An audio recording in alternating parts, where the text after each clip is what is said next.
Bonsoir à tous. J'aime bien Frédéric Lordon, qui s'est fait connaître il y a quelques années, pas si vieux, lors des manifestations Nuit debout. Et j'aime bien ce monsieur. Alors, il vient d'écrire un très long article que j'ai retrouvé sur le net, et qui se termine ainsi. Je vous lis. Et tous ces braves gens se croient bien certains de pouvoir tenir le haut du pavé moral. Ils parlent comme l'extrême droite. Il parle, lui, Lordon, parle évidemment de la République en marche et de tout ce qui gravite autour. Ils parlent comme l'extrême droite, vont faire connaître leurs pensées dans des hebdomadaires d'extrême droite ou sur des chaînes d'information continue d'extrême droite. Et c'est cela qui, non seulement prétend s'appeler la République, mais voudrait faire baisser la tête à tous les autres. Bien sûr, les fascismes historiques n'ont jamais eu grande considération pour les antifascismes. Mais jusqu'à présent, ils se contentaient de les écraser. Désormais, ils voudraient au surplus, leur faire honte. Alors ça, non, ça n'ira pas du tout. Que nous n'y soyons pas encore dans le fascisme n'empêche pas que nous voyons assez bien vers quoi ces républicains nous emmènent.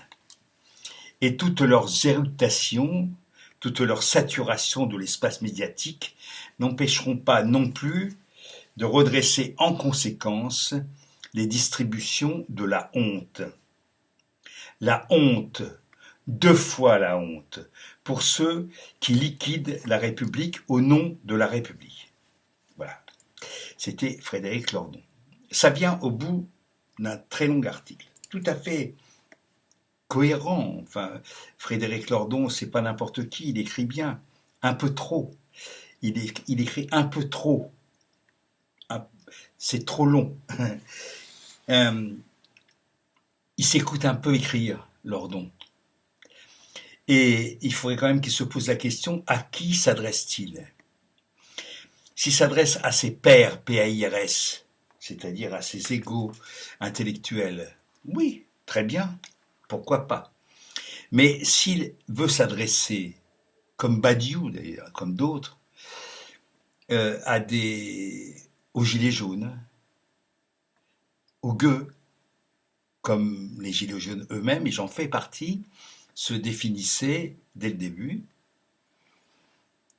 il faut qu'il change de format. Alors, moi je propose quelque chose de beaucoup plus court, de beaucoup plus ramassé,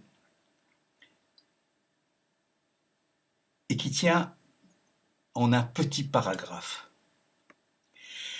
Tout ce qui s'oppose de près ou de loin au triptyque de la République, liberté, égalité, fraternité, est par nature antidémocratique et par conséquent, par un cheminement conscient ou inconscient, une marche insidieuse ou franche vers le fascisme. Et ça se combat, sans tergiversation, sans état d'âme. Sans état d'âme. Tout ce qui s'oppose de près ou de loin au triptyque de la République, liberté, égalité, fraternité, est antidémocratique et mène, tôt ou tard, vers le fascisme. Voilà. C'est très simple. Je ne parle pas des moyens pour combattre et pour arriver à la victoire. Je dis simplement qu'il faut cesser de prendre beaucoup de temps pour analyser les saloperies du camp d'en face. On sait ce qu'ils sont. C'est du temps perdu, encore une fois. C'est du temps perdu. Il faut les combattre.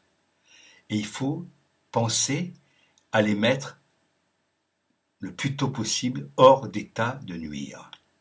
Voilà. Hasta la victoria.